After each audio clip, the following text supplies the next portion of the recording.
Então, boa tarde, todos, todas e todes.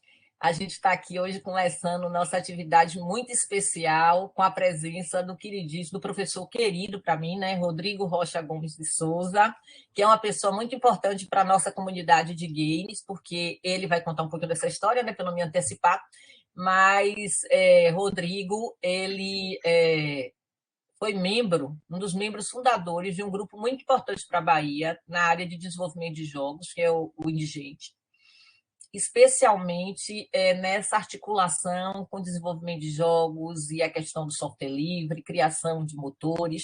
Só para vocês verem, o Indigente tem várias premiações, né, quando participava do SB Games, que é o maior evento de games da América Latina, então, assim, super premiado. E aí, o Rodrigo vai contar um pouquinho dessa história. Mas antes dele contar, eu quero super agradecer a Rodrigo a disponibilidade. Na hora que eu convidei, ele topou logo, mesmo sendo super ocupado. Então, agradecer em meu nome, em nome da turma. Acho que vai ser muito importante ouvir você e ver a contribuição, essa coisa toda desse seu envolvimento, não só envolvimento profissional e técnico, mas você gosta, é igual a mim, faz parte da galera que é apaixonada por essa temática. E aí eu queria lhe apresentar um pouquinho, Rodrigo, e depois eu passo a palavra para você. Então, o professor Rodrigo, ele possui doutorado em ciência da computação pela Universidade Federal da Bahia, né? Foi aqui que ele começou, né, a vida dele lá na graduação de computação, no Indigente, fundador lá do Indigente, como eu falei. Então, ele fez o doutorado aqui na nossa universidade na área da ciência da computação e fez o mestrado em ciência da computação na Universidade Federal de Campinas. E aí é graduado em ciência da computação. Percebam que o Rodrigo é o que a gente chama de 100% aderente, né? Para o sistema que nos avalia, ele é 100% aderente, ele é igual a mim, toda a formação seguindo a mesma aderência. Mas isso não significa que a gente não dialogue com outras áreas, né, Rodrigo? Apesar da nossa aderência de formação. Então, Rodrigo é professor adjunto do Instituto de Computação, que hoje é um instituto, né? Esse ano, do ano passado para cá, ganhou, isso é uma grande conquista, é super importante. E ele atua, ele tem interesse, né, nos seguintes temas, além de jogos, claro, né, gente? Engenharia de software experimental, mineração de repositórios de software, evolução de software, desenvolvimento de aplicativos móveis e, claro, desenvolvimento de jogos. Então, Rodrigo tem muita experiência e ele está agora desenvolvendo várias processos formativos, como eu falei para vocês, né, usando o Godot, que eu até compartilhei lá no grupo do WhatsApp. E aí eu achei que era super importante, porque, como eu te falei, Rodrigo, a gente tem algumas pessoas aqui de ciência da computação, de ciência e tecnologia, que estão super interessados nessa área de desenvolvimento de jogos e estão interessados em ir para a computação. Então, assim, eu acho que vai ser muito bom para os meninos, para mim, de ouvir, e para todo o grupo aqui. Então, nosso querido Diego já chegou aqui, já tinha falado dele, que também veio prestigiar, que eu disse a ele, o Rodrigo vai estar falando, você quer ir? Ele quero. Então, sabe que os fãs vêm atrás, né? Então, Rodrigo, é isso, obrigada, eu te passo a palavra, fique à vontade com a minha turma querida, que é uma turma com alunos do BI de Ciência e Tecnologia, que é o maior número de Ciência e Tecnologia, Humanidades e Saúde. Infelizmente, Artes não veio para esse curso. Mas é isso, com a palavra, super obrigado, Rodrigo. Bom, muito obrigado pelo convite, né? Sempre um prazer participar de um evento com você, né? Seja disciplina, seja fora ou dentro da universidade, né? Diego também, a gente sempre está interagindo, né? De uma forma ou de outra. Então, eu trouxe aqui uma apresentação, claro que a gente vai conversando, vocês podem interromper a qualquer momento, escrever aí também, mas uma apresentação falando um pouco de desenvolvimento de jogos e computação, falando um pouco da minha história, da história das coisas que eu participei na UFBA, da história, né, dos jogos em geral e como a computação entra nisso. Deixa eu ver se eu consigo compartilhar minha tela aqui. Eu liberei aí. Pronto, já tá compartilhado. Pronto. Então, é isso. Aqui está meu e-mail e o site do Instituto de Computação, né, do recém-criado Instituto de Computação. Que a gente antes era um departamento dentro do Instituto de Matemática e Estatística. E aí agora a gente é um instituto, então muitas novas oportunidades vão surgir, né? E quem quiser entrar num dos cursos da gente, né, a gente tem Ciência da Computação, Sistemas de Informação e Licenciatura em Computação. São 3 cursos de graduação. Né? 2 deles são noturnos, e o Ciência da Computação é diurno, e os outros 2 são noturnos. Então, vocês são bem-vindos. Então, essa história, né, para mim, de desenvolvimento de jogos, começou com eu aprendendo a programar. Né? Em casa, né, meu pai me ensinou os primeiros passos, e daí eu fui explorando, né? Então, mais ou menos nessa época, assim, eu comecei a programar numa linguagem chamada BASIC. O sistema operacional, na época, era o DOS, era o sistema da Microsoft que veio antes do Windows, né? E aí o BASIC era uma linguagem de programação bastante amigável, né? Fácil de aprender, de programar, né? Eu fiz alguns joguinhos na época. Mais tarde, resolvi aprender C, porque eu ouvia falar, não, a maioria dos jogos são escritos na linguagem C, né? Isso era verdade na época, né? Hoje em dia já está um pouco diferente.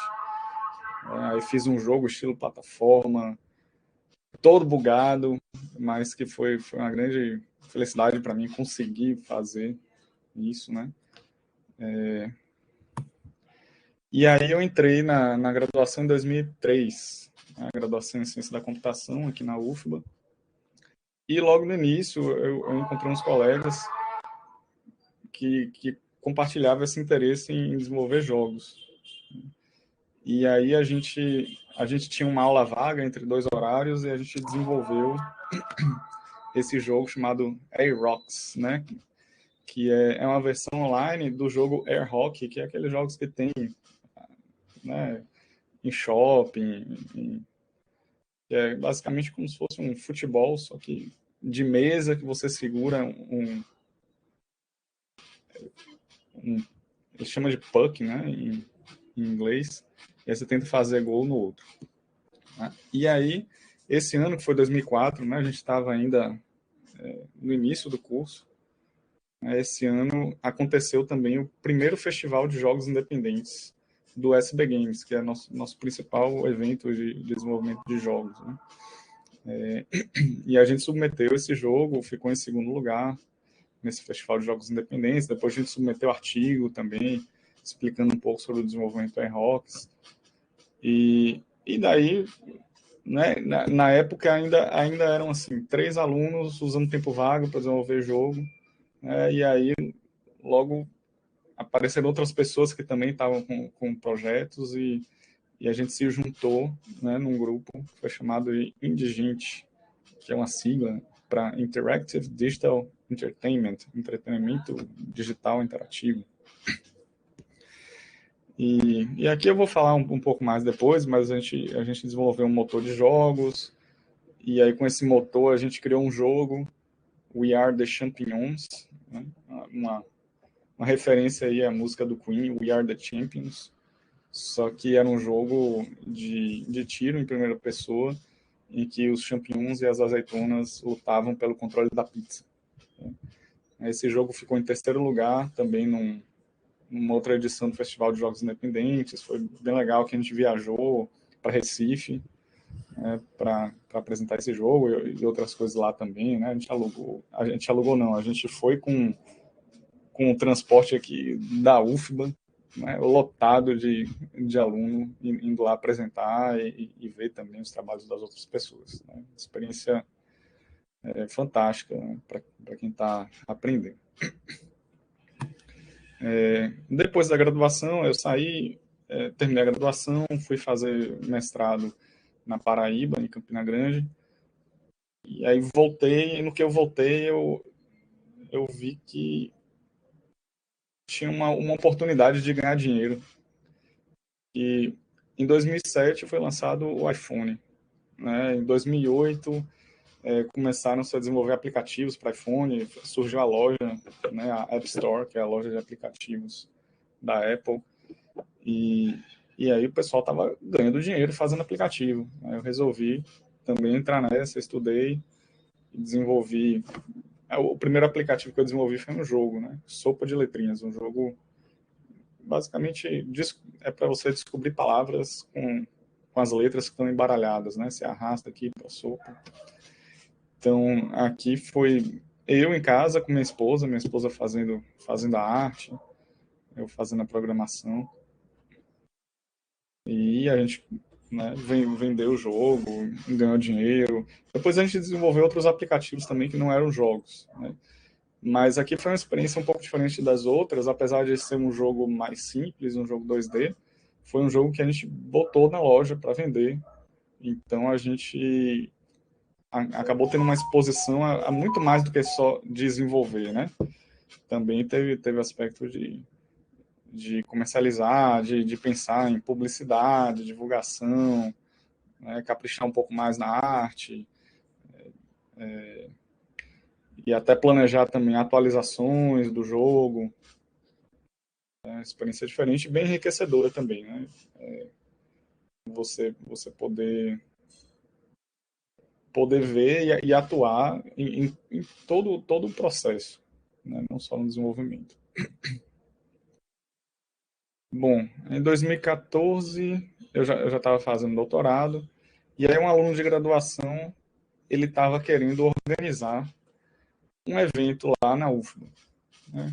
Um evento chamado Global Game Jam. Global Game Jam é uma game jam, não sei se você já sabe o que é, ou já apareceu aqui na disciplina, talvez, mas a Global Game Jam é um evento que acontece uma vez por ano no mundo todo, né, no qual os participantes eles têm que desenvolver um jogo em 48 horas, a partir de um tema que é divulgado só no início do evento, né? Então começa o evento, geralmente as pessoas se juntam em um espaço assim grande, né? Tem a sala, tem a banheira, tem a infraestrutura, e divulga o tema. O tema hoje vai ser, sei lá, ondas. O tema hoje não, o tema esse ano, né, vai ser ondas. E isso no mundo todo tem sedes, né, pessoas que se juntam para desenvolver jogo nesse evento. E aí o pessoal, enfim, discute as ideias, forma equipes e começa sexta-feira de noite, chega domingo, fim de tarde, o pessoal entrega os jogos, né, faz o upload lá no site da Globo Game Jam. Então é um evento que reúne pessoas de várias especialidades, programadores, músicos, artistas, animadores, roteiristas, historiadores, game designers, gente que de repente quer só chegar e ver o que pode aprender, como é que pode ajudar. E, bom, em geral era isso, né? O pessoal dorme lá, come lá, é uma imersão mesmo. Recentemente tem sido feito online, né? A gente tem tentado recriar um pouco do ambiente também de proximidade, de integração, né? A gente fez esse ano já, no início de janeiro.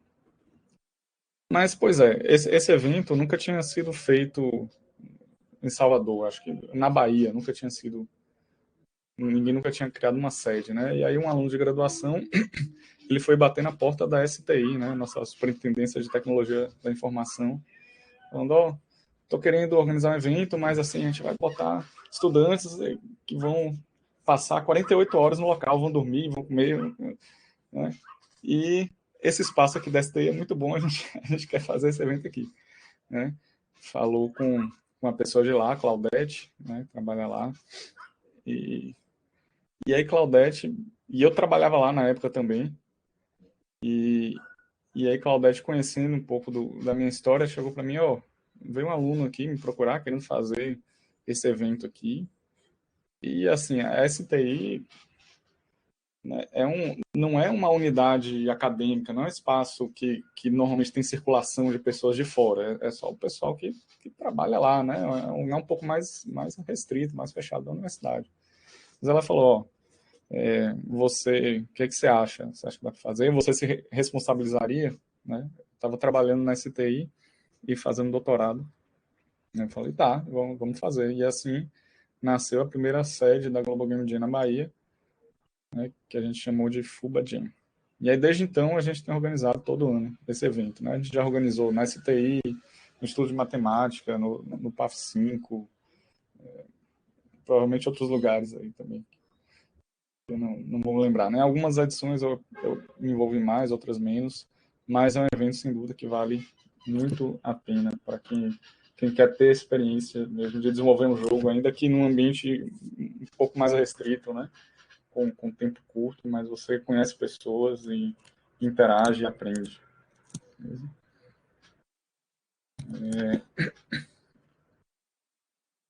É isso. Algumas coisas aqui eu vou voltar ainda para falar depois.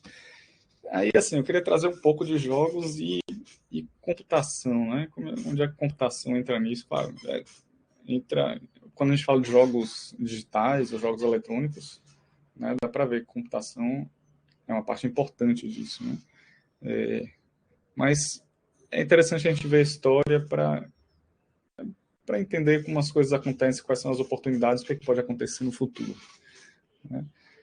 Então, quando a gente fala em jogo eletrônico, normalmente a gente começa ali no Pong, de 1972. Na verdade, ele é um clone de um outro jogo, que é o Table Tennis, né? Mas o que ficou conhecido foi o Pong, né? Foi distribuído muito no formato de arcade. Então, você ia para um lugar que tinha esse computador com essa caixa aí, e ia lá só para jogar Pong, né? Enfim, baseado um jogo baseado no tênis de mesa, preto e branco, bem simples. Mas já tinha elementos aqui de competição, por exemplo, né? Você competia com seu amigo para ver quem ganhava. E aí a gente avança um pouquinho, a gente chega no Space Invaders, né? Inicialmente distribuído também nesse formato de arcade. E é interessante ver a história dele, porque a gente vê que os jogos, eles tendem a explorar os limites do que é possível fazer no equipamento que está disponível naquela época, né? Então, naquela época, a pessoa que desenvolveu esse jogo, ela também desenvolveu o hardware, né? Montou o hardware a partir de peças que existiam que podiam dar um desempenho melhor, né? Especificamente para Space Invaders. Ainda assim, era um jogo que ele programou tudo e tal, e aí, nossa, tá muito lento. Então, os inimigos aqui, eles se mexem de um lado para o outro, e volta, e vai descendo e mexendo de um lado para o outro. Mas era muito devagar. Só que aí ele percebeu o seguinte: quando o jogador ele ia destruindo os inimigos, o jogo começava a ficar mais rápido, porque tinha menos inimigos na tela, né, para desenhar, para controlar.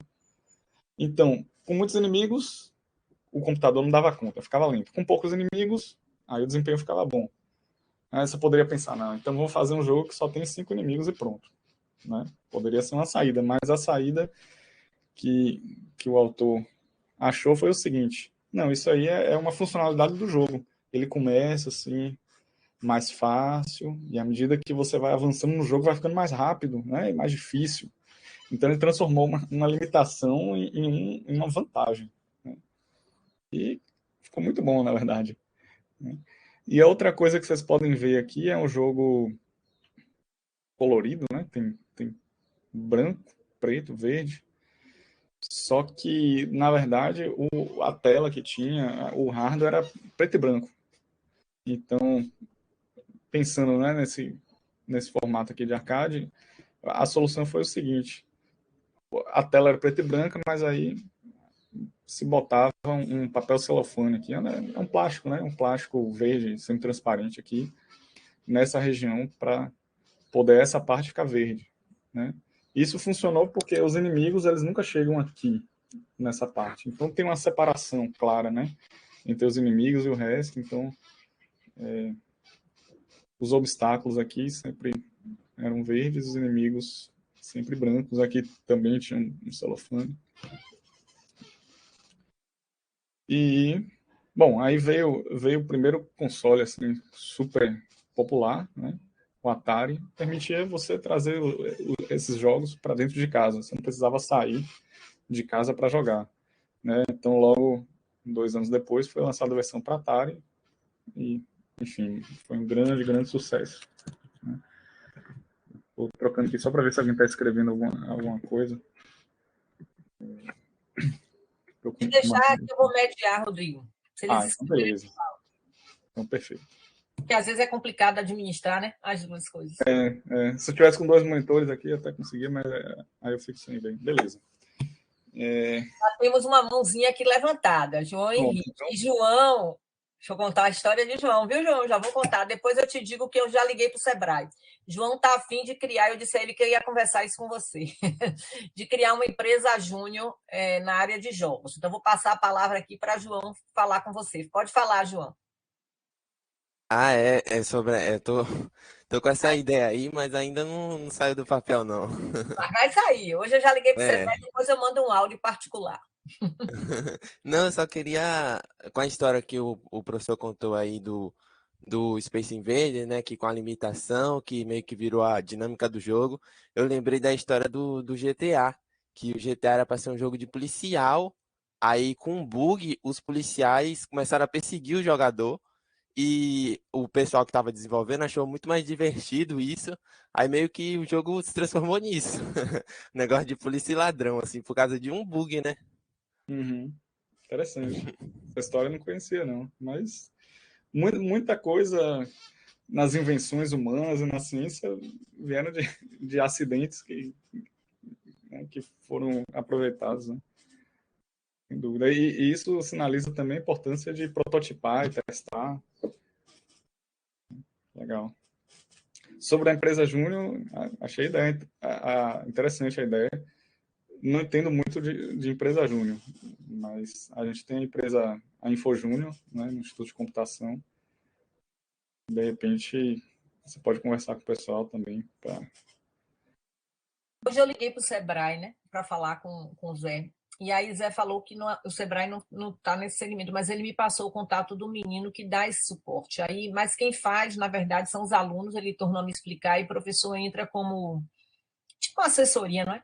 Aí eu vou pegar todas as informações, inclusive essa possibilidade, se tem como fazer uma empresa júnior interdepartamental, porque eu pensei Uhum. no IAC e a gente e Sim, vocês. sim. E aí, Pô, quando eu seria tiver ótimo. todas as informações, eu te passo.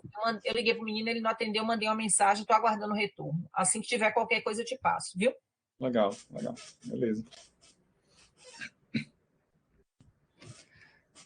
Aí avançando aqui, um jogo que para mim é divisor de águas, Super Mario Brothers, 1983. Já é para um console aqui um pouco mais moderninho, né? Nintendinho, colorido, mas assim, já vendo no cartucho aqui, mas muito é um equipamento muito limitado, né, em termos do quanto você consegue guardar aqui num cartucho desse. Basicamente, menos de 64 KB. Né? Então, o jogo todo, Super Mario Bros., ele cabe em menos de 64 KB. Claro que aí eles tiveram que achar soluções criativas, né, para fazer um jogo desse, pô, que tem uma trilha sonora fantástica, né, fases muito bem pensadas, e que até hoje são objeto de estudo. Mas, enfim, para espremer tudo isso, então, pouco espaço, né, o pessoal usou alguns artifícios, por exemplo, o desenho aqui da nuvem é igual ao desenho do arbusto, só muda a cor, então ele só precisa guardar uma vez, né, e pode usar em duas situações diferentes. E uma outra otimização aqui é o Goomba, né? Esse inimigo que aparece aqui na primeira fase, que ele vai andando. Então, tem a animação dele andando, são esses dois quadros aqui, né? Mas, na verdade, é uma imagem só que está aqui no cartucho, porque a outra é essa daqui espelhada. Então, na hora de desenhar, né, fazer a animação, desenha imagem espelhada, desenha imagem espelhada, e assim você tem a animação que é feita efetivamente com uma imagem só. Sem contar, quando espreme também é uma transformação, né, que é feita. Então, tudo com uma imagem só. Imagina, né, você pensar, poxa, eu tenho que salvar, tenho que economizar aqui, sei lá, 200 bytes. Então, vou botar essa imagem uma vez só. Né? Bom, aí passando um pouco rápido, até agora eram jogos 2D, né? Preto e branco, depois colorido, depois já eram jogos 3D. O Virtua Racing de arcade, em 1992, É um clássico. Eu nem sei, se duvidar, até hoje você deve conseguir encontrar por aí para jogar. Aí depois vieram os consoles também. E isso daí tem a ver com o crescimento do poder computacional, né? Claro que já se sabia fazer 3D há muito tempo, né? Mas o desafio aqui é 3D em tempo real, né? Não é só você faz um modelo 3D e aí gera uma imagem bonitona. Não, você tem que gerar uma imagem a partir do modelo 30 vezes por segundo, pelo menos, né? Para ser um jogo. Então aí tem que ter um equipamento bom, né? E que seja financeiramente viável também, e algoritmos e tudo mais. E aí, falando do 3D, é bem interessante analisar, por exemplo, a ID Software, né, que criou jogos assim, clássicos dessa época, que eram jogos de tiro em primeira pessoa, né, jogos FPS. O primeiro aqui notado, né, o Wolf 3D, que era um 3D, mas era um 3D meio mentiroso, na verdade, cheio de limitações, né? No fundo, assim, quando você olha o mapa, é um mapa 2D, porque as paredes vão sempre até em cima, você não tem escada, né? Você não consegue, com essa tecnologia aqui, criar um mapa que tenha uma escada. Simplesmente não dá, porque, enfim, tem várias limitações e essas limitações fazem com que fosse possível, com aquele hardware daquela época, fazer um jogo assim com aparência de 3D. Depois veio o Doom, que é um 3D um pouco mais 3D. É difícil assim entrar em muitos detalhes técnicos, né? Mas assim, não é mais um quadriculado. Você pode ter os mapas, as regiões do mapa são polígonos arbitrários e você pode ter um lugar mais alto, um lugar mais baixo, pode ter uma escada.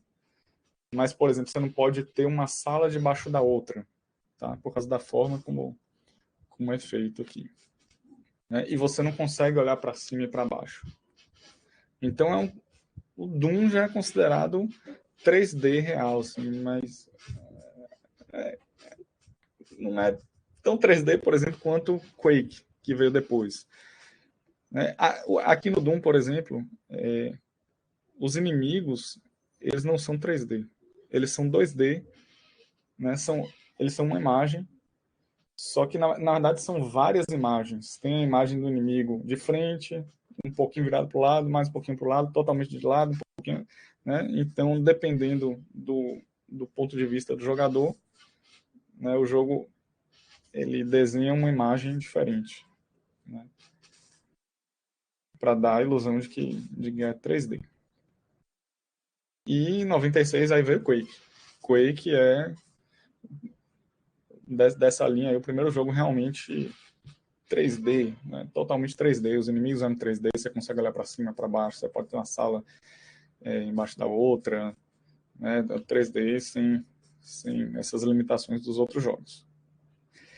E é importante notar aqui que muito do que se desenvolveu de hardware também foi por causa de jogos. É claro que hardware, placa aceleradora 3D, né, hardware para desenhar 3D já existia, né? O pessoal que trabalhava com filme, essas coisas, né? Mas se você pensar em equipamentos, hardware, para o usuário final, para o usuário médio, né? Isso daí, essa pesquisa e esse investimento no mercado veio por causa da demanda criada pelos jogos. Até hoje em dia é assim. Por exemplo, já tem a questão da ciência de dados, surgiu com muita força também. Claro que aí não é uma coisa para o usuário final, né? Mas empresas, né, têm cada vez mais buscado ciência, né, trabalhar com ciência de dados, universidade, pesquisa, nem se fala, né? Ciência de dados também tem, hoje em dia, criado muita demanda para a criação de placas. Por exemplo, hoje em dia você tem placa um hardware específico para rodar de forma eficiente redes neurais. Né? E, né, por bastante tempo, o pessoal usa também placas de 3D para isso, mas até surgiram placas específicas para redes neurais. Mas, por muito tempo, os jogos eram a principal força assim, para o usuário doméstico, para a criação de hardwares cada vez mais potentes dentro, né, de um valor aceitável. Então, a mensagem é essa, né? Games estimulam a evolução do hardware. Aí depois, seguindo por essa linha, né? 2D, 3D, o que vem depois? Realidade virtual e aumentada. Então, a gente tem o Kinect, que é esse sensor que reúne câmeras, câmera e sensor de profundidade e microfone, tinha algumas coisas embutidas aqui, e que permitiam, né, você fica na frente, ele consegue detectar onde é que está sua mão, onde é que é a sua cabeça, ele consegue separar você do que está atrás de você, né, do fundo, porque ele tem uma câmera que tem um sensor de profundidade. Então, com isso aí vieram vários jogos que estimulam você a mexer com o corpo, né? E aí, para o pessoal de computação gráfica, né, um prato cheio para pesquisas e aplicações interessantes. Tem o Nintendo Wii também, né? Não é realidade virtual, aumentada, mas tinha um controle assim, né, o Wiimote, que você mexia mais com o corpo, trazer outras possibilidades, né? E em termos de realidade virtual, tem o Oculus Rift, tem outros óculos aí, é uma coisa ainda que já tem jogos comerciais, é algo disponível assim comercialmente, mas eu por exemplo, eu não tenho, não conheço ninguém que tenha, não sei realmente se é algo que vai vingar, quando é que vai vingar. Eu considero que ainda não está disseminado, né? Não está muito disseminado. Mas aí você pensa, né? Pô, você tem que pensar em outras formas de interação também, né? A forma de você fazer o jogo é diferente. Né? Você tem que pensar que a pessoa ela, né, ela pode olhar livremente para qualquer lado. Envolve outros desafios. A gente está falando aqui só de gráficos, né? Computação gráfica e tal. Mas se você olhar, redes também, quer dizer, várias áreas da computação são importantes, né? Mas eu queria destacar aqui coisas que aconteceram também que demandaram pesquisa na área de redes, né? Para se tornarem viáveis, né? Uma coisa são os jogos online massivamente multijogador, né?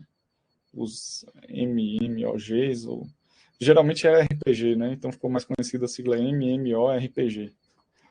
Né, como o último online de 97, um pouco mais recentemente World of Warcraft e vários outros, né? Então imagina, antes você tinha um jogo com gráficos avançados e tudo mais, mas que rodava só em um computador. Podia até ser um jogo multijogador, mas eram duas pessoas ali lado a lado, cada uma com controle. Né? Aí você tem um jogo online, então agora o jogo roda aqui e roda em outro computador também. E aí tem uma série de preocupações, né? O que roda ali no outro computador, a simulação, né? O jogo é uma simulação. A simulação que roda no outro computador tem que estar igual ao máximo, né? Ao máximo possível, igual à simulação lá do outro. Então não pode acontecer de, por exemplo, no outro computador o jogador deu um tiro e no meu jogador e aqui no meu computador eu não percebi que ele deu um tiro né? Ou então sei lá, o chão quebrou. Né? Eu estou jogando com um colega meu em outro computador e lá aconteceu alguma coisa que o chão quebrou, só que aqui no meu jogo, no meu computador, o chão não quebrou, então tem uma inconsistência entre os mundos. Isso aí é inaceitável. Né? Então aí tem questões de latência, né? Acontece uma coisa aqui, você quer que rapidamente esses eventos se propaguem para outros computadores que estão naquela mesma sessão de jogo. E aí, quando você fala em jogos massivamente multijogador, aí tem, né, várias preocupações. Às vezes você tem que dividir em vários servidores. Aí tem preocupação com banco de dados, coisas que tradicionalmente não eram grandes preocupações para quem desenvolvia jogos, né? Redes e banco de dados. Mas aí passa a ser, né? Tem outra tendência que ganhou força ultimamente por causa do Facebook, que é de multiversos, né? Então, esses ambientes, essas realidades paralelas, né? Mundos virtuais.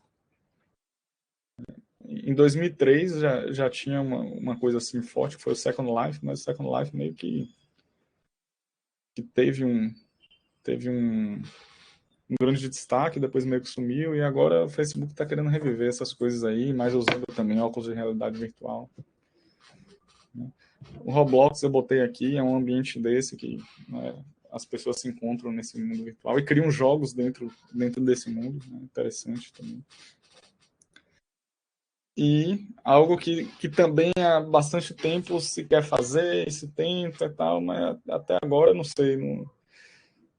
Pelo menos eu nunca usei nenhum serviço desses, né? Que é cloud game, né? Jogo. Em vez de você instalar o jogo no seu computador e jogar, você faz né, igual a consumir vídeo. Você não baixa um vídeo para o seu computador para assistir o vídeo. Você assiste o vídeo sob demanda, né? É a mesma coisa. É a ideia de fazer com jogos. Você escolhe um jogo lá e já começa jogando, não precisa baixar nada, porque o jogo, na verdade, ele roda em outro computador, né? E aí, seu computador nada mais é do que um cliente, de certa forma, que permite que você assista o jogo e controle o jogo também, que está sendo rodado em um computador que não tá na sua casa, talvez nem na sua cidade ou país. Então, tem algumas iniciativas aí. O GeForce Now, acho que tem um Live mais antigo, o Google Stadia, bem mais recente, mas eu já ouvi falar também. Eu não sei se alguém está acompanhando mais de perto, né? O Google investiu nisso, anunciou, depois meio que começou a diminuir o investimento, né? Porque é um problema complicado, e aqui a gente está falando complicado do ponto de vista computacional mesmo, né?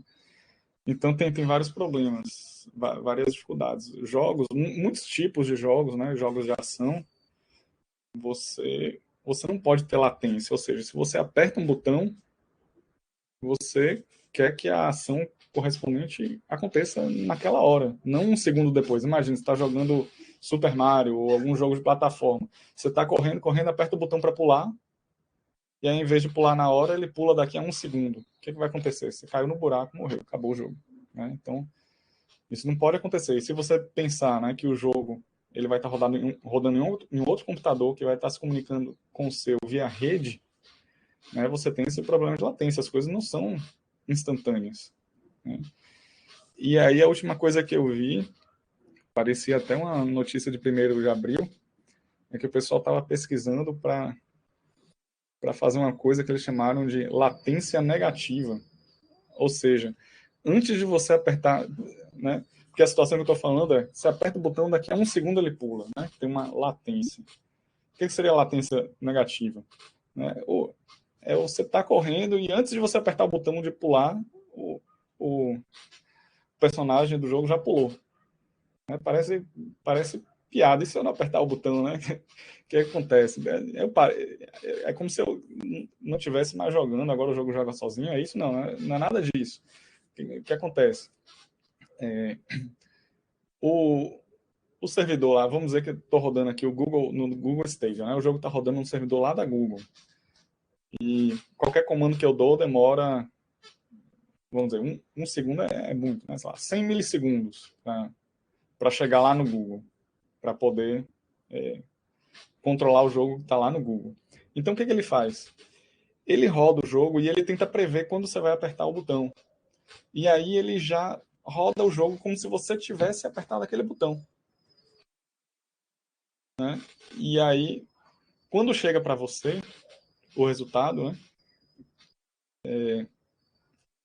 Aí ele vê que você realmente apertou o botão, beleza, ele já simulou o jogo um pouco para o futuro e simulou certo, então você vai ter a ação ali na mesma hora. Se por acaso você não apertou o botão, aí não tem problema, ele simula de outro jeito também, ele pode simular várias realidades paralelas, né? Então ele se antecipa ao que você vai fazer para quando você fizer, ele já ter simulado aquilo. E aí, para dar essa possibilidade de você jogar alguma coisa em rede que seja mais ou menos em tempo real. Então, isso aí é pesquisa. O pessoal divulgou, eu acho que não tem nem 2 anos. Né? É uma coisa que talvez não funcione ainda muito bem, mas é pesquisa na área de computação. E a outra coisa também, quando você fala em cloud, né? Qual é a ideia da computação em nuvem? Bom, em parte é você usar recursos computacionais que não são seus ou da sua empresa, que são, né, de uma outra empresa, do Google, da Microsoft, da Amazon, e você pagar pelo uso. Né? Então, eu preciso de um computador só essa semana aqui, porque preciso de um servidor de aplicações com banco de dados só essa semana, porque está tendo um evento. Você vai fazer o quê? Você vai comprar um computador para usar só essa semana e depois você vai vender? Não. Né? Então, você pode alugar tempo de computação, né? Da Amazon, Microsoft, Google ou outro aí. Então, isso é computação em nuvem. Mas para viabilizar isso, o que eles fazem? Eles têm muitos computadores nos data centers e eles têm que ter uma forma de não deixar os computadores ociosos, né? Então, tem um computador ali, ele tem que estar o tempo todo rodando alguma coisa. Então, efetivamente, eles compartilham a CPU do computador com várias pessoas. Então, você está rodando um site, outra pessoa está rodando uma aplicação naquele mesmo computador e estão usando, né, o mesmo hardware, o mesmo processador. De repente, uma hora, meu site não está tendo muita visita, mas a aplicação está usando muito recurso computacional, então, dinamicamente, né, eles conseguem alterar essa alocação, né, de forma que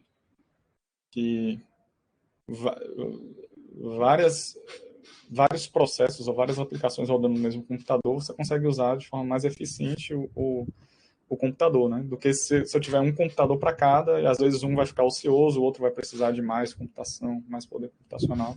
Então, a mesma coisa é um desafio fazer com GPU, né? Que é o processador gráfico. Né? Então, eles também têm esse desafio de um único computador rodar vários jogos ao mesmo tempo ou várias sessões de jogo.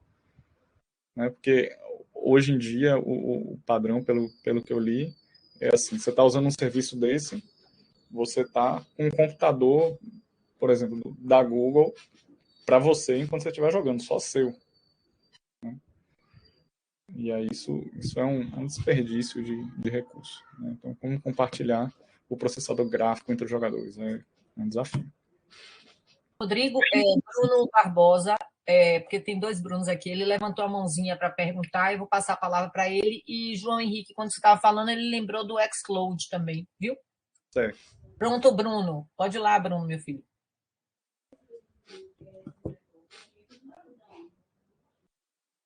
Vamos, Bruno. Boa tarde, professor, tudo bem? Boa tarde, tudo bem. O João, ele falou do xCloud e ia falar justamente dele, que eu uso o xCloud, que é da Xbox, né, da Microsoft. Acho que chegou no ano passado. E assim, eu percebi que houve uma melhora muito grande. Assim que ele chegou, a gente tinha uma fila de espera para conseguir jogar, uns tempos para conseguir entrar no jogo. Hoje em dia eu já não vejo tanto isso. Em termos de latência, a maioria dos jogos que eu jogo são online. Eu jogo, por exemplo, Dead by Daylight, que é um colaborativo online, que tem que jogar com outras 5 pessoas, eu consigo jogar tranquilamente. Jogo de corrida, por exemplo, o Fórmula 1, eu consigo jogar online também. Tem vezes que dá umas travadinhas assim, mas é bem tranquilo. Acho que tendo uma conexão boa, dá para jogar bem de boas.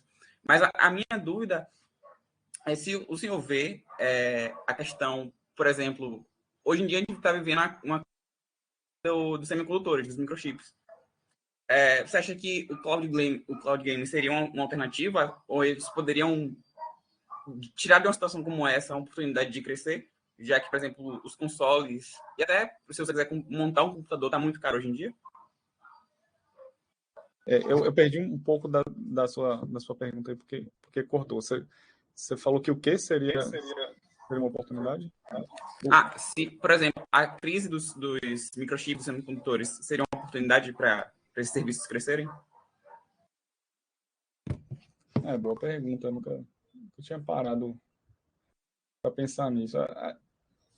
Assim, essa ideia toda de cloud, né? Por um lado, você tem menos necessidade de produzir mais computadores, né? Mais equipamento, porque você consegue centralizar tudo num lugar só. Ao mesmo tempo, cria mais demanda também, né? Então, os data centers também usam muito, né, desses recursos de microchip, eletricidade e tudo mais. Claro que se os microchips vão para data centers, você dilui o custo, né? Se é uma coisa que está mais cara. Uma coisa é você comprar um microchip para você usar, eu digo assim, um celular, um computador, qualquer coisa. E quando você está dormindo, não tem ninguém usando, né? E isso na cloud, as máquinas estão ali o tempo todo, né? Eu acho que o que impulsiona mais é a conveniência, né? Por um lado. Tem a questão tem a questão também de você não precisar ter um computador tão bom. Né? Daqui a pouco você está na rua com seu celular, você está jogando um jogo AAA, com gráficos super avançados.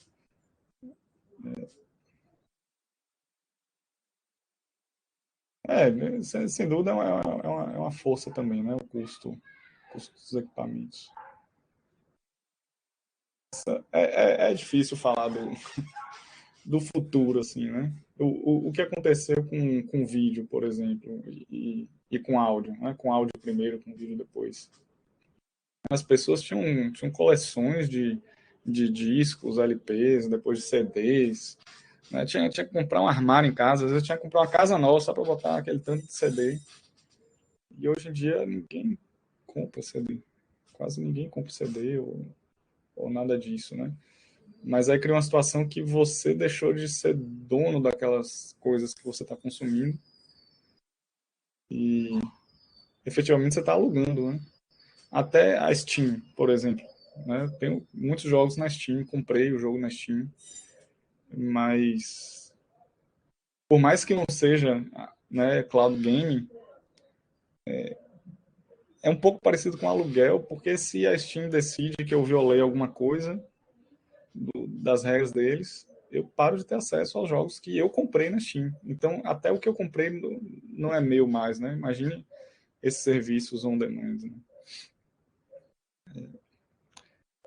Enfim, tem muita coisa aí para acontecer. As questões técnicas são barreiras, né, para essa realidade, para esse cenário se tornar realidade, né, de cloud game, mas são coisas que estão sendo superadas e cada vez mais vão ser obstáculos fáceis de superar tecnicamente, e aí são as questões de mercado. Eu acho que, como aconteceu com som, com música e com vídeo, é algo que a tendência é acontecer também, né, para jogos. Gostei de ver seu relato. Eu nunca tinha conversado com ninguém assim mais recentemente sobre esses serviços, né? Você falou que funciona bem, que bom. A Microsoft tem data centers no mundo todo, aqui no Brasil também, né? Eles estão numa posição privilegiada para fazer isso acontecer bem aqui no Brasil, por exemplo. Né? Enquanto outros serviços, talvez, que não tem essa penetração no mercado brasileiro, né? Imagina você jogar um jogo desse que o servidor está lá nos Estados Unidos, já tem uma latência maior, né? Mas legal. É bom saber. Alguém mais ia falar alguma coisa? Não, eu queria te perguntar uma coisa, mas eu posso perguntar depois, que é só sua opinião sobre essas questões do metaverso e do NFT, mas aí eu pergunto depois, no final, se der tempo. Tá. Tá bom. Bom, a gente evoluiu muito aqui nos gráficos, redes e tudo mais. Agora vamos voltar um pouquinho para o 2D, né? Em algum momento, o 2D voltou com força. E eu vejo isso muito relacionado ao crescimento de plataformas de distribuição diversas. Então, de um lado, você tem o Flash, né? O famoso ou infame plugin do Flash para navegador, né? Que permitiu você criar joguinhos bons, assim, não um jogo 3D super complexo, mas jogos estilo aqueles do Nintendo, e rodar isso no seu navegador sem instalar nada. Ó, que legal, que conveniente, né? E daí vieram sites como Armor Games, Congregate, que distribuíam esses jogos. Então isso aí criou um boom de jogos 2D, jogos mais simples, né? Veio também a Steam em 2003, que hoje é a principal plataforma de distribuição de jogos, né? E que com o tempo foi abrindo suas portas para desenvolvedores independentes e foi simplificando o processo, né, de entrada de jogos na plataforma. E o Steam é fantástico, assim, como você pode baixar qualquer coisa em sua casa, vai demorar pra caramba, mas baixa um jogo na Steam, você vai usar, né, toda a velocidade da sua internet, você vai usar para baixar o jogo, né? Eles fazem alguma coisa muito certa aí, devem ter servidores aqui no Brasil também. Eu confesso que nunca parei para ver como é que é, mas é um negócio que é muito fácil, rápido, funciona muito bem em termos de distribuição de jogos, né? E em 2008 a App Store do iPhone, né, se tornou um canal, e depois o Android veio também, né, se tornaram os canais de distribuição de jogos e aplicativos em geral para dispositivos móveis, né? E aí também assim, é muito fácil para o consumidor baixar um jogo, porque assim, antigamente tinha uma coisa assim, você baixava o jogo, aí tinha que rodar um instalador, não sei o que, tá? Aí ficou muito mais fácil, tá? E aí, enfim, analisando essas plataformas de distribuição, né, com a web, vieram jogos mais simples, jogos casuais também, aquele que você jogava rapidinho, né? Jogos independentes também, né, passaram a ser distribuídos aqui na web, mas com a Steam, os jogos independentes, eles começaram os desenvolvedores independentes ganharam um canal para distribuir seus jogos para desktop, né? Inclusive jogos mais complexos que não rodariam no navegador, né? Então, ficou fácil distribuir, né? Então, se você tem uma ideia e sabe fazer, sabe executar, né, criou um jogo, a barreira para distribuir diminuiu. Então, isso aí deu vazão aos jogos independentes. E jogos mobile também, enfim, nem se fala, né? Se olhar essas lojas de aplicativo móvel, é uma quantidade absurda de jogos e aplicativos de vários níveis de qualidade, né? É verdade. Mas tem muita coisa, né? E o 2D ganhou espaço, né? Mobile, por exemplo, inicialmente quase não tinha jogo 3D no celular. Até um pouco por causa do desempenho, um pouco também porque você não tem teclado, mouse, é um pouco diferente, né? Então, jogos 2D e jogos casuais, né, ficaram mais atraentes de novo. E que é uma coisa boa para a gente que está começando, está querendo aprender a desenvolver jogos, né? Porque hoje em dia você pode criar um jogo que não é um jogo 3D, não é um jogo 2D, é um jogo simples, talvez, e conseguir distribuir isso e ser o maior sucesso. Você pode se inspirar em jogos que são mais fáceis de fazer, não necessitam de um grande estúdio com uma equipe de centenas de pessoas. E aí, o que eu quero tirar daí também é que qualquer nova plataforma é uma oportunidade para desenvolver jogos, né? Então, criar uma torradeira elétrica. Alguém vai querer programar aquele negócio para fazer um jogo. Porque o jogo é aquela coisa que, do ponto de vista, né, assim, da tecnologia, explora o que uma tecnologia é capaz. Né? Então, você pega uma coisa que nem foi feita para ter jogo.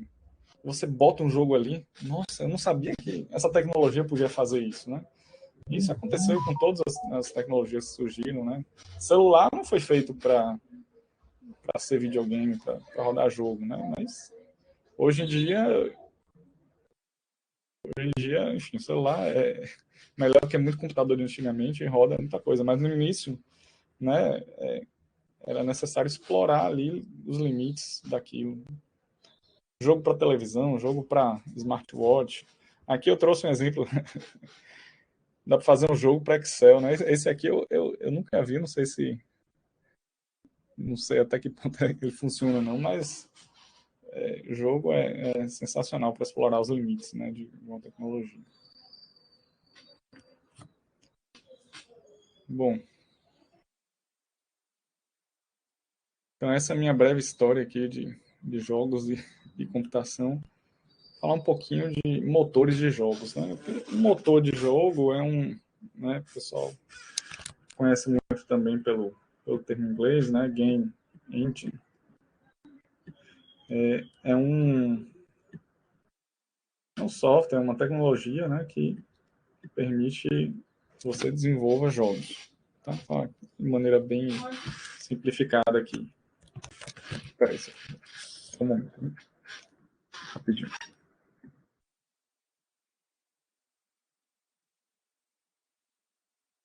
Então, aí, gente, depois que o professor Rodrigo acabar, vocês podem continuar fazendo perguntas, né? Dúvidas. Ele vai entrar agora nessa parte aí dos engines e também vai falar do Godot.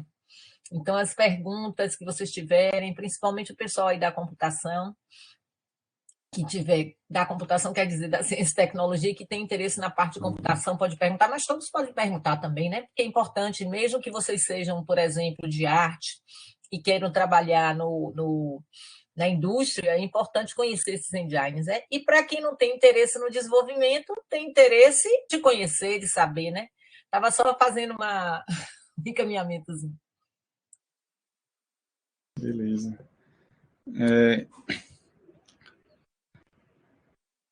Então, antes de falar, né, de motores de jogos, tem que entender o que é desenvolver jogo, né, a natureza do desenvolvimento de jogo. Né, desenvolver jogo é uma coisa multidisciplinar. Você precisa de pessoas de várias especialidades. Né, não é só computação. Né, dependendo do jogo, você pode ter música, áudio, roteiro, teatro, animação, modelagem, várias coisas aqui. Eu nem me arrisco a fazer uma lista completa. Mas se você olhar só dentro da computação, também tem muitas áreas envolvidas. Né? Computação gráfica, normalmente é essencial, né? Mas a gente tem também inteligência artificial, redes, engenharia de software, computação musical, computação científica, interface humano-computador, otimização. Várias áreas da computação se envolvem no desenvolvimento de jogo. Né? Botei aqui interface humano-computador, né? Porque o jogo é uma interface, e além disso, até jogos muitas vezes tem, se você pensar, inclusive em interfaces gráficas tradicionais, também muitos jogos têm um menu, alguma coisa assim. Né? Tem várias formas também de apresentar isso. Aí tem um artigo interessante que em 2004, né? Quer dizer, bastante antigo até, mas que dá uma perspectiva histórica interessante. Que é o seguinte, inicialmente, o que era desenvolver jogo? Pô, você tem um hardware ali muito limitado, você tinha que ficar ali escovando o bit, como o pessoal chama, né? Fazendo otimização. Né? Deixa eu exprimir aqui se no lugar de duas imagens eu botar uma, tal. E em relação a tempo também, pô, eu tenho que gerar aqui 30 quadros por segundo e eu tenho que calcular aqui uma raiz quadrada, o inverso de uma raiz quadrada dentro de uma forma tal.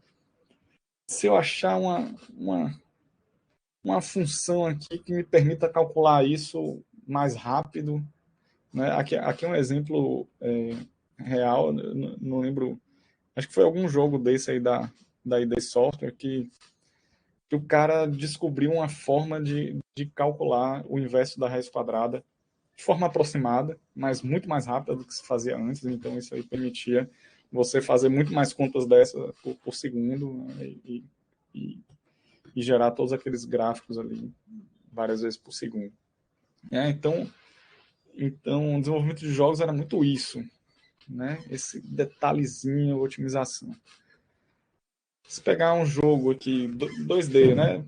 Cerca de 1994. Normalmente você tinha um módulo aqui responsável por som, alguma coisa para arquivos, leitura, escrita de arquivos, simulação, gráficos 2D, né, rápidos. Então todo jogo tinha isso aqui. E aqui no meio, main, MISC, seria assim, o código do jogo. Então, por exemplo, não tem nada aqui sobre detecção de colisão, que é uma coisa importante nos jogos, né? Você detectar se dois objetos eles estão colidindo, se eles colidiram. E geralmente você não tinha um código ali especializado para aquilo. Cada vez que você fazia um jogo, você escrevia aqui aquele código, né? Uma coisinha simples, né? E era isso. Em 96 já eram jogos 3D normalmente.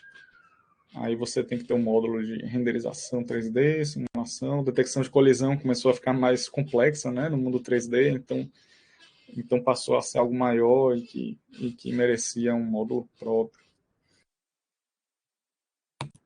E aí você pega um jogo 3D de 2004.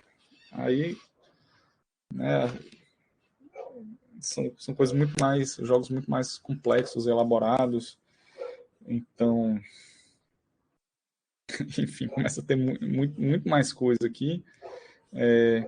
Por exemplo, você tem uma fase, um mapa aqui, já é um mapa maior, você não consegue desenhar ele todo, então você particiona ele, né, divide ele em vários pedaços, e aí você consegue saber quais pedaços o jogador está vendo e quais não está vendo, através de certos algoritmos, começa a ficar um negócio mais complicado, né? Se tem uma parede aqui, então não estou vendo o que está atrás, então eu posso dividir isso aqui e ignorar o que está ali. Então, ganhou um módulo próprio aqui. Animação 3D. O pessoal começou a desenvolver jogos também separando assim o código principal, né, o código do motor em si, geralmente escrito em C, C++, né, para ter um alto desempenho.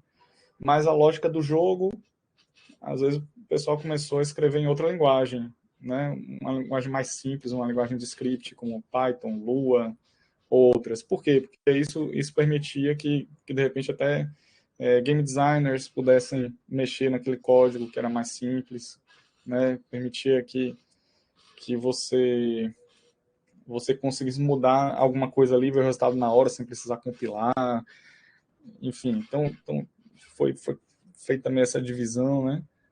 Outra coisa também, começaram a se criar ferramentas genéricas, então ferramentas para construção de fases, né? Então, enquanto num jogo mais simples, às vezes você, até com código-fonte mesmo, programando, você constrói a fase ali. Agora você quer algo mais elaborado, então precisa de uma ferramenta visual.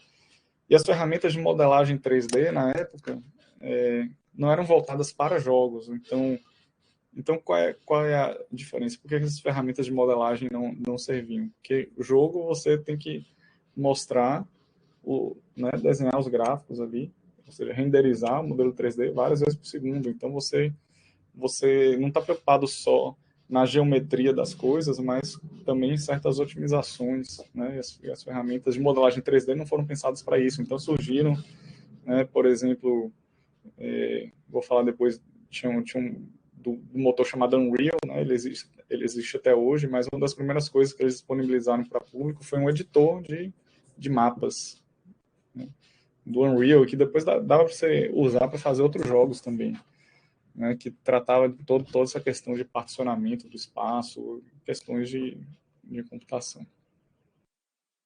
Bom, então ficou bem mais complicado, né? Se pegar agora um jogo online, as mesmas coisas, mais ou menos, só que agora tem coisas que vão estar no cliente e no servidor, coisas que vão estar só no servidor, coisas só no cliente. E aí tem aqui, né, questões parecidas com o que eu falei de cloud game, né? Predição e correção de rede.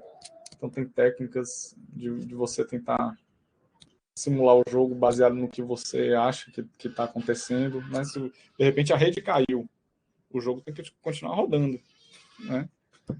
Imagina, se a rede caiu, aí o jogo de repente fica congelado, seria bem ruim jogar um jogo online assim, né? Então ele tem que dar a sensação para o jogador de que tá tudo bem, a rede está funcionando lá, nem que ele simule algumas coisas diferentes do que realmente aconteceram e depois tem que corrigir, né?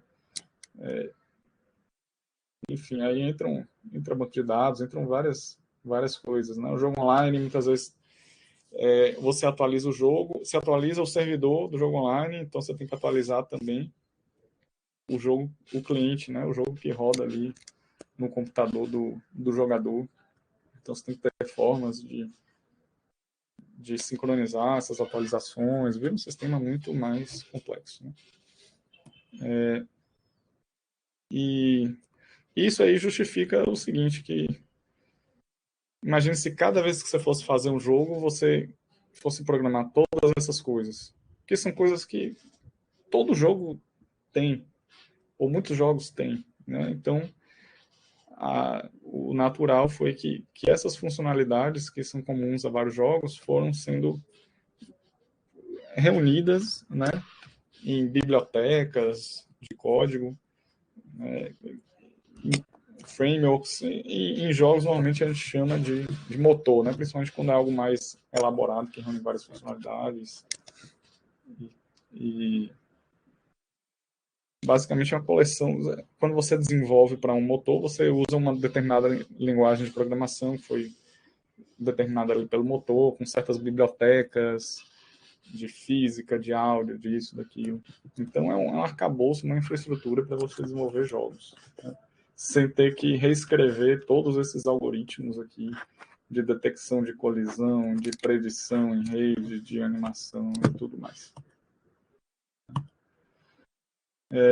Então, agora voltando um pouco para a história de quando eu estava fazendo graduação, né? O jogo que a gente fez no início da graduação, o Air Rocks. Então, se você, na época, né, você queria fazer um jogo, você quer fazer um jogo para um console, por exemplo, quero fazer um jogo para PlayStation. Aí eu tenho que pagar ali, comprar, licenciar, né, o kit de desenvolvimento do PlayStation para eu desenvolver para PlayStation. Quero desenvolver um jogo para Nintendo Wii. Aí tem que licenciar e desenvolver usando aquelas tecnologias ali do Nintendo Wii. Eu tenho que entender bem como é que o Nintendo Wii funciona. Então, ainda é um pouco assim, em algumas partes, mas assim, o que eu quero dizer é que existiam muito menos tecnologias multiplataforma, né? Por exemplo, para Windows, aí você tinha que programar para DirectX. O que é DirectX? É uma API, uma biblioteca do Windows para desenvolvimento de jogos e aplicações multimídia. Então, vou desenvolver alguma coisa para Windows, vou usar DirectX. Se for desenvolver para outro sistema, tem que usar outra coisa. Se for desenvolver para um console, tem que usar outra coisa, por aí vai. Mas já em 2004 existiam algumas tecnologias multiplataforma, que é o OpenGL para gráficos 3D, né? Isso aí existe até hoje. E o SDL, que é uma biblioteca que implementa várias coisas básicas para várias plataformas. Então, gráficos 2D, input, né, teclado, joystick, joypad, mouse, áudio, tudo isso está no SDL. Então, o SDL é uma biblioteca escrita em C.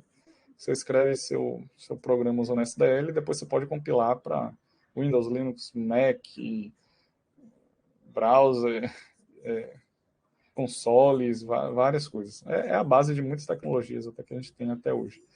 Só que na época a gente usava SDL, né? SDL puro, e tinha que programar muita coisa ainda. OpenGL te dá gráficos 3D, mas a gente implementou detecção de colisão, A gente implementou toda a lógica de rede e usou essas ferramentas que são ferramentas open source e multiplataforma. Então, esse jogo rodava Windows, Linux, Mac e outras plataformas também, mas deu muito trabalho para fazer. E tem um artigo, para quem estiver interessado, buscar no Google lá, desenvolvimento de um jogo 3D com uso de ferramentas baseadas em software livre, que a gente escreveu na época. É um jogo que daria para você fazer ele, em grande parte, assim, em 2 horas, né? A gente fez ao longo de alguns meses. Na época já existiam alguns motores, mas eram poucos e difíceis de usar. Então, eu lembro desse Ogre 3D.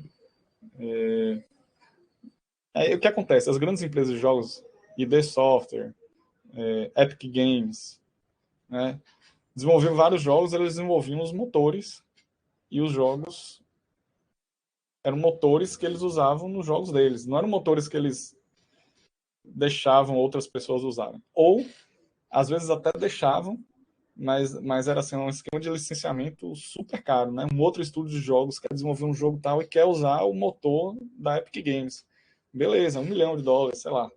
Dinheiros, assim, absurdos, né? Quantidade de dinheiro absurda, se a gente pensar, assim, na nossa realidade. Né? Então, eram coisas muito restritas. E o que tinha era ou limitado, ou difícil, ou não tinha muita documentação. Né? Esse Ogre a gente chegou a considerar usar depois que a gente desenvolveu o Aerox, né? É bem poderoso e tal, mas meio umas coisas aparentemente assim, desnecessariamente complicadas. Né? Aqui tem um Panda 3D, eu cheguei a usar. Esse aqui já era, por exemplo, o motor escrito em C++, mas os jogos você escrevia em Python, já era uma coisa mais fácil. Mas isso já veio depois, né? Na verdade, era um motor da Disney, que eles, em 2008, liberaram para qualquer um usar. Mas ele nasceu de uma empresa também. Né? Lean também teve experiência com outros motores, né, proprietários. Eu lembro dela falar do Torque, né, que era uma coisa paga e alguns problemas também. Então era uma realidade muito, muito dura, né, você usar esses motores na época. E aí o nosso grupo resolveu fazer o próprio motor. Né? Tinha umas pessoas muito inteligentes e esforçadas, dedicadas no grupo e vieram com essa ideia meio louca, assim, não, vamos deixar esse negócio de Ogre para lá, vamos fazer o nosso. É bom que a gente aprende muito, né? Então, tinha gráficos 3D, áudio espacial, ou seja, toca um som, você ouve que está aqui do seu lado direito ou do lado esquerdo, né? Por causa do estéreo. Rede, interface gráfica, inteligência artificial, física. Então, a gente reuniu várias dessas tecnologias de baixo nível, né? E criou algoritmos em cima disso, coisas para...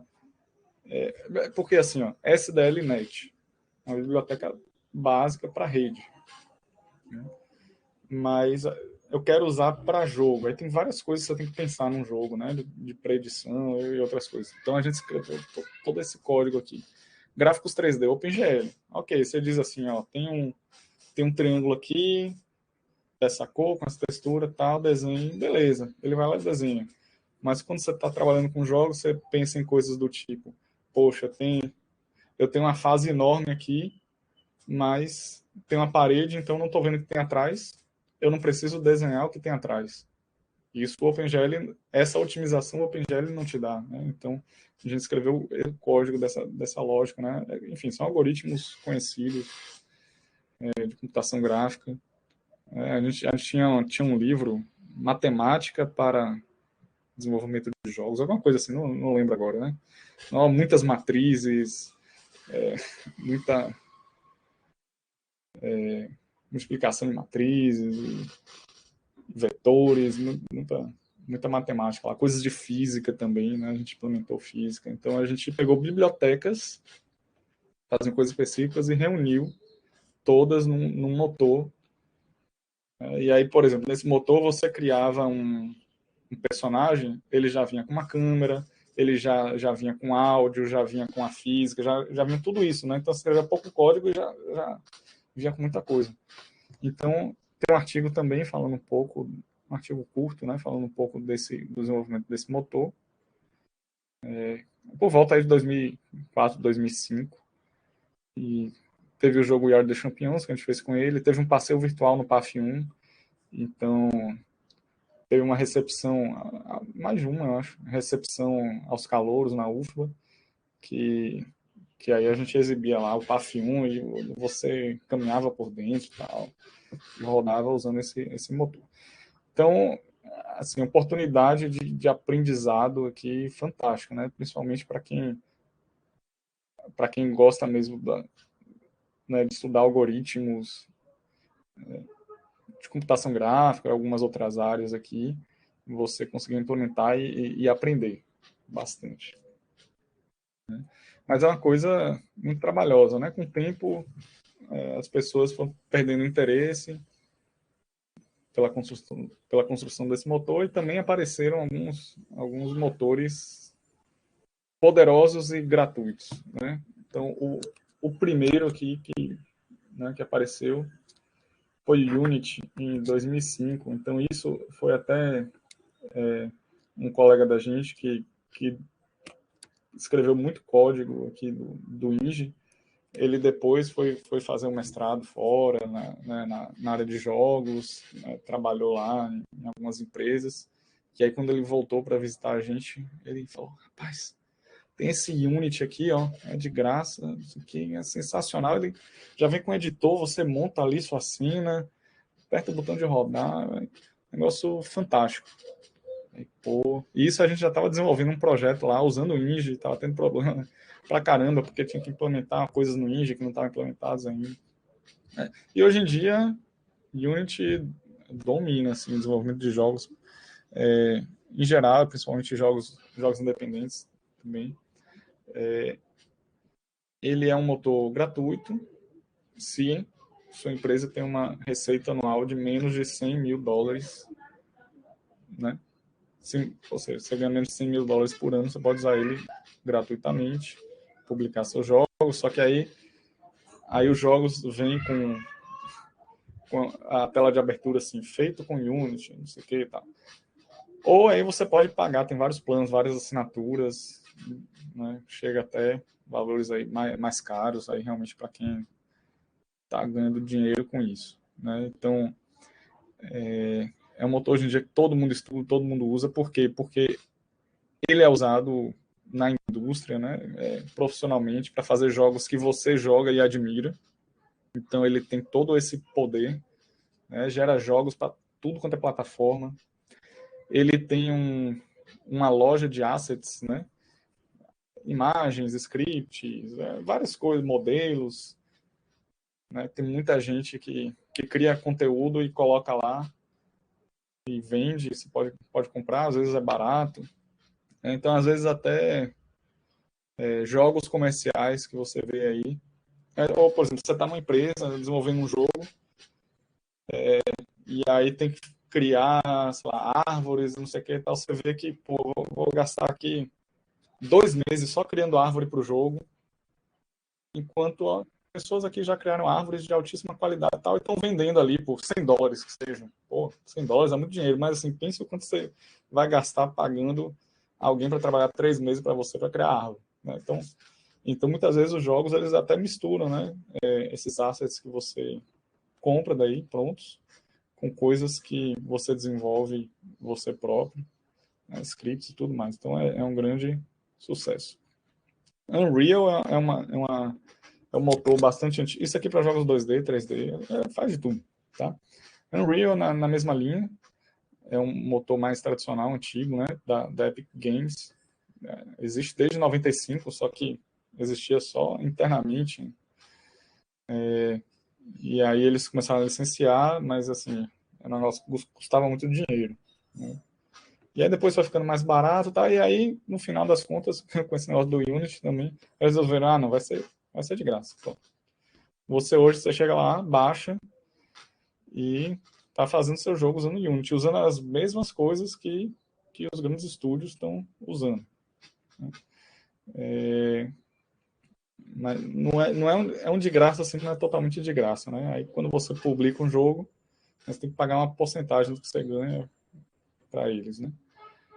Mas assim, para aprender em casa, você está usando todo o poder, né, desse motor de graça. Para usar é de graça. E, bom, em termos de linguagem, né, Unity, C Sharp, Unreal, C++, tem outras opções aqui também. O Unreal, assim, é uma grande referência de gráficos realistas. Todo ano você vê novidades, assim, coisas que eles fazem com iluminação, reflexo, sombra, coisas super, super realistas, né? Em geral, o pessoal acha que o Unreal para 3D, né? Assim, é melhor, assim, tem mais recursos para 3D. Embora o Unity ele tenha avançado bastante também. E o Godot que trouxe aqui é open source, é mais novinho, 2014. Ou seja, código aberto, é gratuito para usar, gratuito para você publicar, gratuito se você ganhar muito dinheiro, gratuito se você não ganhar dinheiro nenhum, é totalmente gratuito mesmo. Ele usa uma linguagem de JavaScript. Esse aqui é ainda algo que não é muito usado. Assim, você não vai ver muitos jogos feitos com Godot, jogos grandes. Mas é algo que está recebendo investimento e eu acho ele mais fácil de começar do que os outros dois. Até pela linguagem dele, é uma linguagem própria, mas é uma linguagem mais amigável. É uma linguagem baseada na linguagem Python. E outras opções aqui, Phaser, né? Diego que está assistindo aí, gosta muito, ele tem um livro sobre Phaser, né? Sobre desenvolvimento de jogos com Phaser, né? Vale muito a pena. Geralmente aí o pessoal não chama de motor, né? É mais uma biblioteca. Porque ele não tem um editor, uma coisa assim, ele é mais um código que você importa ali e começa a usar.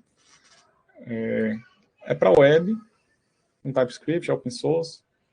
Então, para fazer jogos para web, né, coisa que antigamente se usava o Flash, hoje em dia muita gente está usando Phaser. Eu acho que para web, na minha opinião, das coisas que eu vi, é a melhor opção.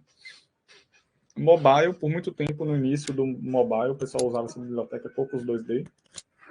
Né? Eu nunca cheguei a usar. Né? Tem várias outras opções. E hoje em dia muita gente faz as coisas no Unity mesmo e publica para mobile. Eu cheguei a mexer com esse negócio aqui. Haxi é a linguagem, OpenFL é uma implementação do Flash open source para Haxi e tal. Achei um negócio muito legal, muito bom de programar, mas tinha certas dificuldades aí, mas é interessante. E várias outras opções, né? Então, em geral, na hora de você escolher um motor, você tem que levar em consideração licença, né? Se é gratuito, se não é gratuito, o modelo de precificação em si, né? Como é que você paga para usar aquilo. Também as plataformas para as quais você quer lançar seu jogo. Então, dessas três aqui, por exemplo, o Godot para console é um negócio mais complicado. Porque Unity e Unreal estão aí há muito tempo e tem empresas por trás, trabalham junto com os consoles e tudo mais. Mas você fazer um jogo em Godot e usar no console, aí talvez tenham coisas aí que não estejam prontas para isso especificamente, pode ser um negócio complicado, mas desktop, mobile, web, Godot dá conta, uma boa. O tamanho do executável, né? Se for um jogo web ou mobile, principalmente, às vezes se for um jogo casual, você quer manter o tamanho do download menor. Né? E quando se fala em motores, tem motores que tem um editor gráfico embutido, isso aí às vezes vale muito a pena. Ele embute várias ferramentas junto, então um editor 3D básico ou um editor de áudio ali dentro do próprio motor, aí você não precisa muitas vezes sair do motor para mexer com certas coisas, já consegue programar algumas animações, às vezes é muito conveniente e produtivo, né, quando você tem várias funcionalidades reunidas dentro de uma única ferramenta. Né, que, no caso desses aqui, esses três são nessa linha. Tem editor integrado com várias funcionalidades, exporta para várias plataformas e tudo mais. Mas tem muitos motores aí para tudo quanto é aplicação. Eu já usei outras coisas além dessas que eu estou trazendo aqui. Tinha até um chamado Corona SDK, né? Hoje em dia não seria meio estranho, né? Ainda existe. É muito bom esse negócio para fazer jogo mobile, com linguagem de programação Lua. Né? Até eu mesmo já fiz umas bibliotecas básicas aqui para facilitar o desenvolvimento de jogos. Cadê? Vai carregar, né?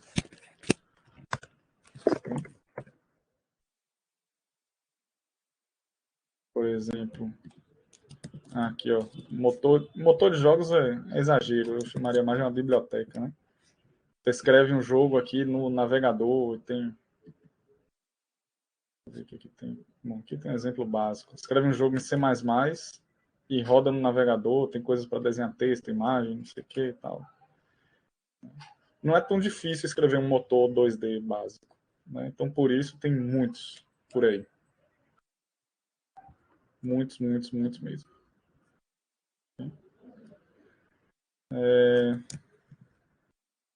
Bom, aí aproveitar aqui, entrei no site do Indigente, falar um pouco de algumas coisas que a gente fez aí, né?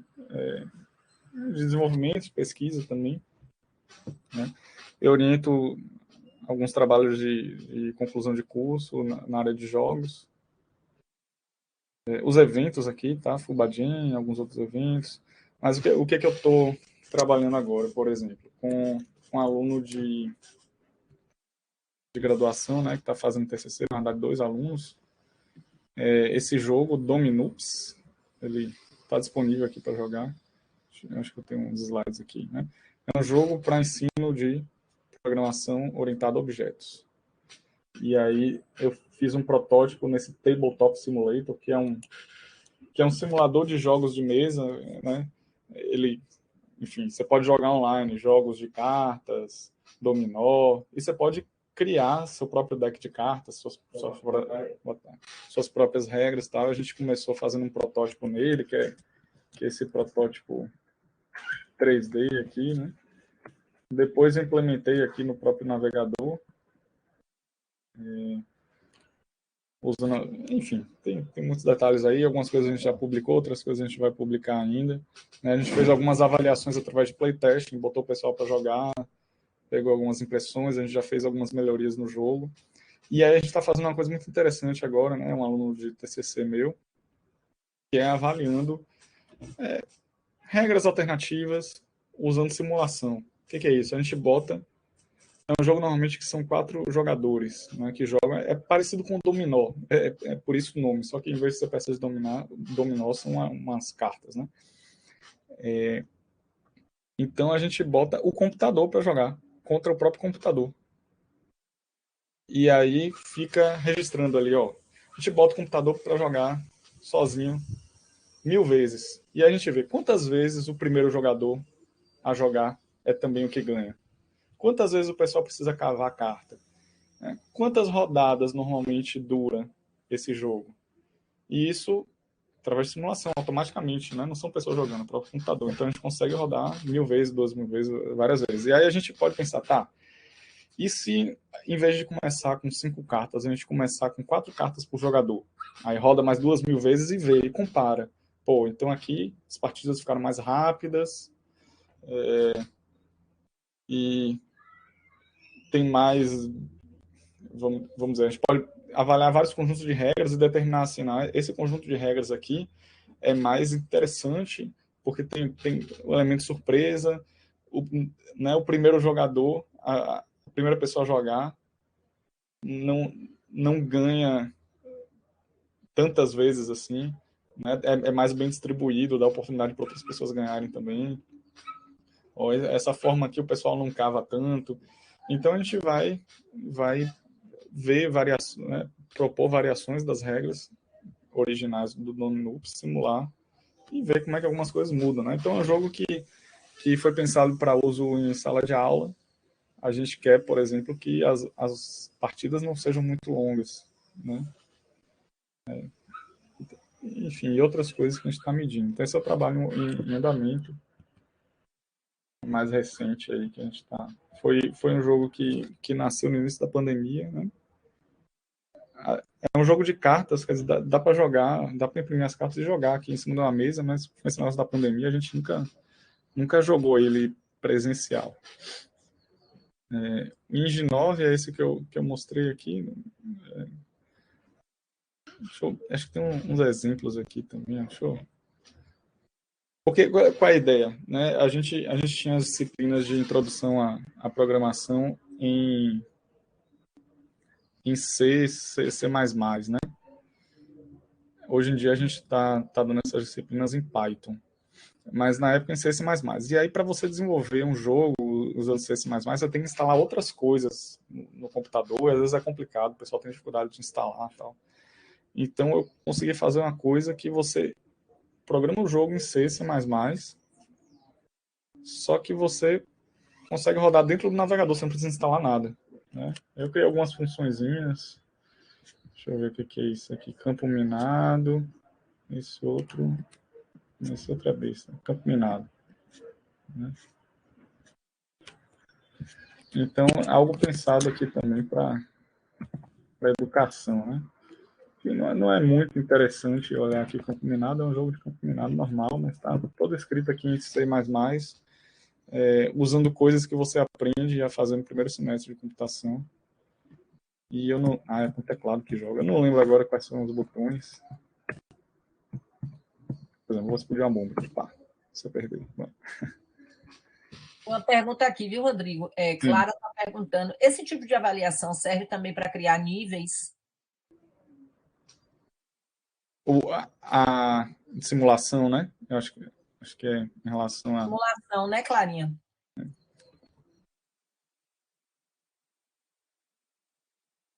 Simulação, ela digitou a velocidade. Serve também. Assim, é muito usado pensando em balanceamento, né? Você quer criar um jogo que tenha certos itens, certas coisas, mas que você garanta que nenhum item vai ser muito poderoso, que vai desbalancear, ou por exemplo, o jogo que você escolhe uma raça, uma coisa assim, né? Que tem várias propriedades, você não quer que uma raça seja muito mais forte do que a outra, né? Então, sei lá, uma vai ser mais rápida, mas mais fraca, a outra vai ser mais forte, né?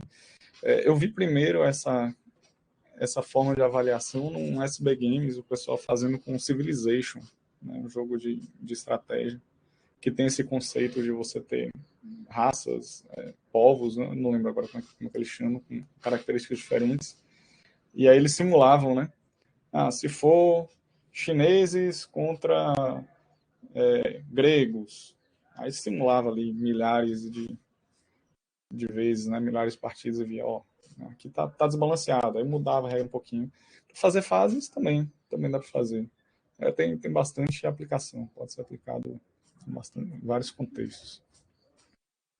Eu vou avisar que, infelizmente, falta só 9 minutos para essa aula acabar. Tô acompanhando aqui, né? Acabei trazendo muito conteúdo aqui, não vou conseguir mostrar. Eu achei excelente, tenho certeza que eles acharam excelente. Agora, eu tenho uma perguntinha que é o que eles querem saber, então você não pode sair daqui hoje sem fazer essa pergunta, viu? Como essa, tem uma pergunta? Não entendi. É porque eles querem saber, Rodrigo, como é que faz para entrar no seu grupo de pesquisa. Sim, pois é. Aí a gente tem Os interessados querem ir para você, né? Porque eu não tenho. Então, como desenvolver? Você é a pessoa que eles querem estar. Então, eles querem saber o caminho das pedras. Se você faz seleção, se você vai ter bolsa de PIBIC, se eles podem ser voluntários, se eles podem participar da reunião, tudo isso. Não é isso, Henrique? Henrique já está aqui dizendo. João... Os dois gostam.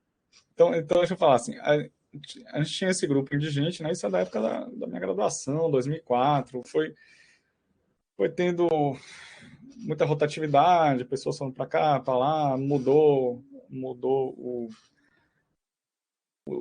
objetivo.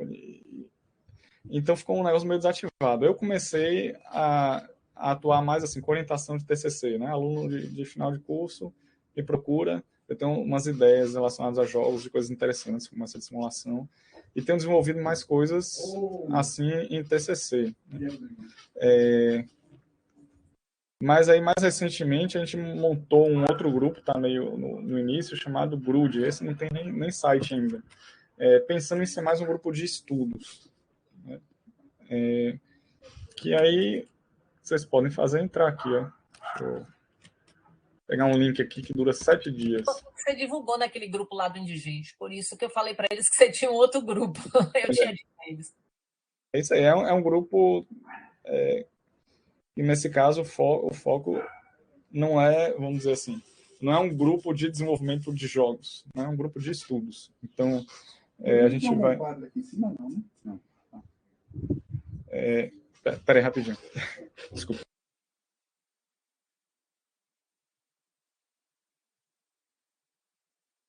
Galera, fiquem ligados, viu que o povo de jogos usa muito o Discord. Estão vendo aí, né? Ó, já colocou aí o link. Eu uso o Discord para todas as minhas disciplinas.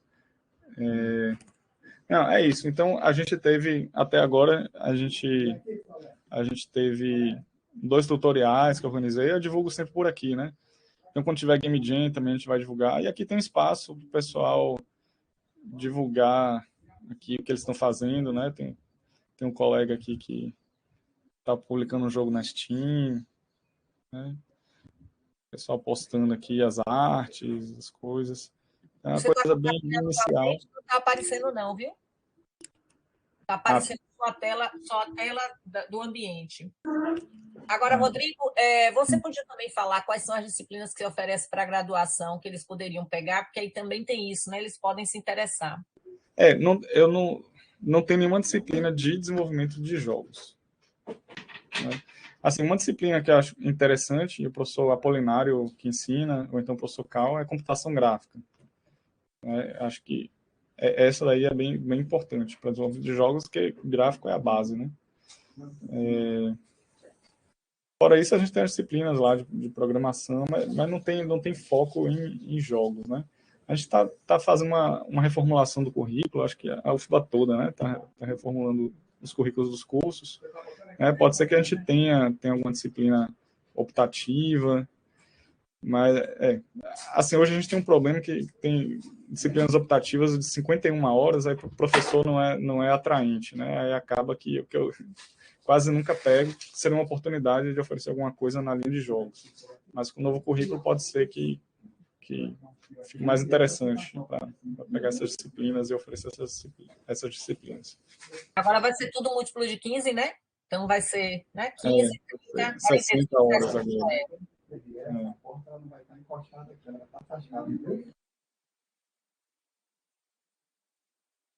Mas, assim, das disciplinas que você dá, não tem nenhuma que você, independente de jogos, que você acha importante para aqueles que têm interesse em ir para a computação, que possa, de alguma forma, estar dialogando?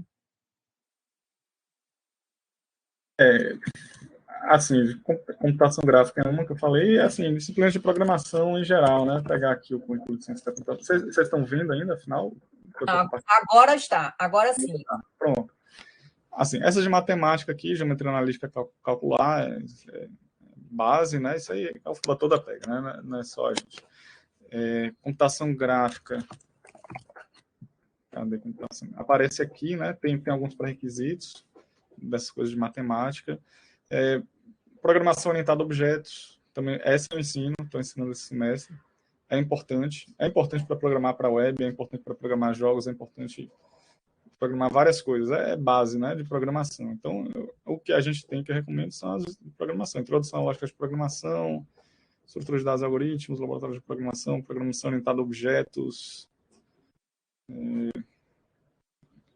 E aí, dependendo do que a pessoa vai fazer, né, teoria dos gráficos também pode ser importante. Aí depende muito do que a pessoa vai fazer em jogos, né?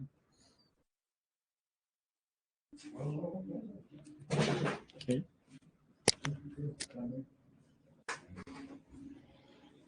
Então, eu vou.